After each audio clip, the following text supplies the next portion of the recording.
প্রতি মাসে আমাদের টকশো থেকে ১-১.৫ লাখ টাকার মতো ছিল।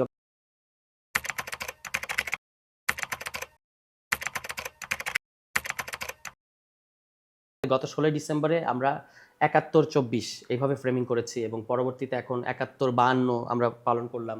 আমাদের কাছে ব্যাপারটা হচ্ছে যে আমরা বলেছি ৭১ ইজ নন নেগোশিয়েবল।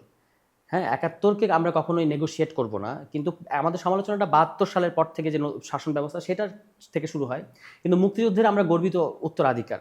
এবং আমরা বলছি যে প্রতিশ্রুতি, যে অঙ্গীকারগুলোর কারণে এই মুক্তিযুদ্ধটা ঘটলো, সেটা যে বাস্তবায়িত হলো না, সেই বাস্তবায়নের একটা মুহূর্ত হিসেবে হাজির হয়েছে ২৪-এর গণঅভ্যুত্থান। ফলে এটা ধারাবাহিকতা হিসেবে আমরা দেখি। অস্বীকার করা কিংবা একটাকে দিয়ে আরেকটা আড়াল করার তো প্রশ্নই আসে না। দুটোই আমাদের জন্য সমান গুরুত্বপূর্ণ। ৭১ সাল আমাদের এই জনগোষ্ঠীর হয়ে ওঠার ক্ষেত্রে সবচেয়ে গুরুত্বপূর্ণ ঘটনা এবং তারপরে ২৪ হচ্ছে এটার একটা এক্সটেনশন কিংবা ধারাবাহিকতা, যেটা আমাদেরকে বাস্তবায়ন করতে হবে।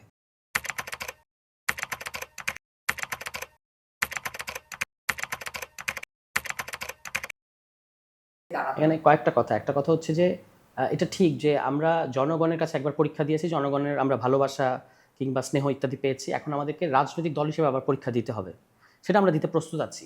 কিন্তু ভোট ব্যাংক এবং ভোটের যে ইকুয়েশনগুলো বললেন, আমি মনে করি যে বাংলাদেশে সর্বশেষ ভোট হয়েছে ২০০৮ সালে। এরপর আর কোনো ভোট হয় নাই, কার্যকর কোনো ভোট হয় নাই।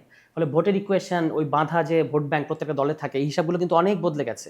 বিপুল সংখ্যক তরুণ নতুন ভোটার এবার আসবে। সো আমরা একটা স্লোগান দেওয়া শুরু করেছি যে নতুনদের ভোট নতুন মার্কায় হোক। এটা কিন্তু একটা আপনি দেখবেন যে এটা একটা ইম্প্যাক্ট ফেলবে। জেনজি যাকে আমরা বলি, যারা নতুন ভোটার হবে, তাদের কাছে একটা ইম্প্যাক্ট ফেলবে।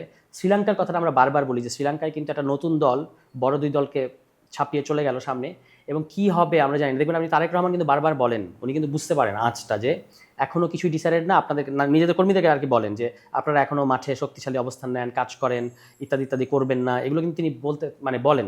এবং বিএনপির তরফ থেকে যে নির্বাচন দেওয়ার যে দাবিটা, দ্রুত নির্বাচন দেওয়ার, তারা সামনাসামনি যাই বলুক, অফ দ্য রেকর্ড কিন্তু তারা এটা বলেন যে যত নির্বাচন পেছাবে, যদি ধরা যাক নির্বাচন ২৬-এর মাঝামাঝিও হয়, তাহলে এই নতুনদের দল আরও বেশি মোমেন্টাম অর্জন করতে পারে। ফলে আমি খুব বেশি বলবো না যে আমরা একেবারে ২/৩ পাবো আগামী ইলেকশনে, কিন্তু এইটুকু আমার কাছে বিশ্বাস যে আমরা যদি ঠিকমতো আগামী ৮-৯ মাস মুভ করতে পারি, ভোটের হিসাব অনেক জিনিস সিগনিফিকেন্টলি চেঞ্জ হতে পারে। কোনো কিছু এখনো হলফ করে বলা যায় না। জনগণ যদি আমাদেরকে বলে যে তোমরা বিরোধী দল থাকো, আরও তোমাদেরকে দেখতে চাই, আমরা প্রস্তুত আছি। কারণ বিরোধী দলে থাকলে একটা দলের ক্যারেক্টার তৈরি হয়। আপনি যখন বিরোধী দলে থাকবেন, বাংলাদেশের রাজনৈতিক সংস্কৃতিতে সরকারি দল আপনার উপর চড়াও হবে, আপনার উপর অনেক ধরনের হয়রানিমূলক মামলা হবে, রাস্তায় দাঁড়াতে দেবে না, এর মধ্যে আপনি ফাইট করবেন। তার মধ্যে থেকে আপনিও জানবেন যে এই দলটা আসলে ত্যাগী নেতা কারা আসলে এই সময়টাতে বিরোধী দলের রাজনীতিটা করছে। আমি মনে করি যে আমাদের যদি ৫ বছর আমরা যদি ইভেন বিরোধী দলের রাজনীতি আমাদের করতে হয়, সেটা আমাদের দলের জন্য ভালোই হবে।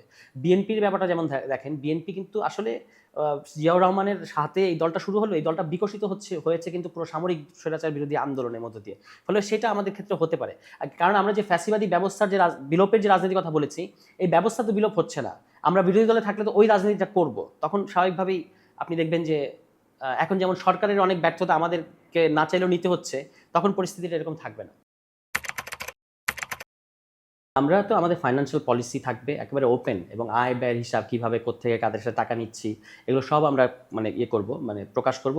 আর আমাদের যারা যত দায়িত্বশীল কেন্দ্রীয় নেতৃবৃন্দ আছে, সবার ব্যক্তিগত আর্থিক হিসাব নিকাশ তারা সবাই প্রকাশ করবে নাহিদ ইসলামের মতোই। এবং এবং এবং দুদক আছে, আমি বলবো যে দুদকের অবশ্য তদন্ত করা উচিত। এই যে ৫-৬ মাস জাতীয় নাগরিক কমিটিতে অনেকে গুরুত্বপূর্ণ হয়ে উঠলেন, তাদের আর্থিক হিসাব নিকাশ কি সেটা তারা করতে পারে। ঠিক আছে, দল চলবে। আমরা দল যেমন ধরুন জাতীয় নাগরিক কমিটি পর্যায় পর্যন্ত আমরা চলেছি ৩টা উৎস থেকে। ১ নম্বর হচ্ছে আমরা চাঁদা দিয়েছি, ১৮৭ জন মেম্বার তারা চাঁদা দিয়েছে, মিনিমাম ১,০০০ টাকা করে, কেউ অনেক বেশিও দিয়েছে। এটা হচ্ছে একটা মাসিক রেগুলার ইনকামের কথা বলছি।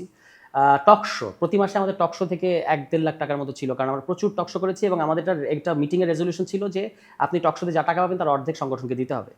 আর এর বাইরে আমরা যে ইভেন্টগুলো করেছি, ইভেন্ট ভিত্তিক কিছু টাকা আমরা আমাদের শুভাকাঙ্ক্ষীরা, ওটা হলো ইভেন্ট ভিত্তিক, যে আপনি মনে করছেন এই রাজনীতিটা ভালো, আপনি একটা কিছু অ্যামাউন্ট টাকা দিলেন, আচ্ছা ঠিক আছে করো। আমরা সেই হিসাবেও কিন্তু জাতীয় নাগরিক কমিটির আর্থিক স্টেটমেন্ট কিন্তু প্রকাশ করা হবে within very short time. Next challenge আমরা বলেছি ফ্যাসিবাদী ব্যবস্থার বিলোপ ঘটানোর কথা আমরা বলেছি, কিন্তু এটা খুব সহজ হবে না, অসম্ভব না, কিন্তু খুব সহজ হবে না। অনেক পাওয়ারের যে ইকুয়েশন, পাওয়ারের যে পক্ষগুলো আছে, তাদের মধ্যে তারা এক হয়ে যাচ্ছে এই ব্যবস্থাটা রাখার জন্য। ফলে আমাদের আমাদের উপর তারা, জনগণ যতক্ষণ আমাদের সাথে আছে ততক্ষণ পর্যন্ত তারা আমাদেরকে টলারেট করবে, কিন্তু যদি জনগণ আমাদের সাথে না থাকে তাহলে আমাদেরকে তারা নির্মূল করতে চাইবে। ফলে এটা কঠিন, কিন্তু আমরা মনে করি যে এই চ্যালেঞ্জটা আমাদেরকে নিতে হবে বাংলাদেশের স্বার্থে, কারণ গণতান্ত্রিক ব্যবস্থা করতে হবে আমাদেরকে। আপনি এখানে আসাদ শহীদ হলো, এখানে নূর হোসেন হলো, এখানে আবু সাইদ হলো, কিন্তু বারবার শহীদ হতে হয়।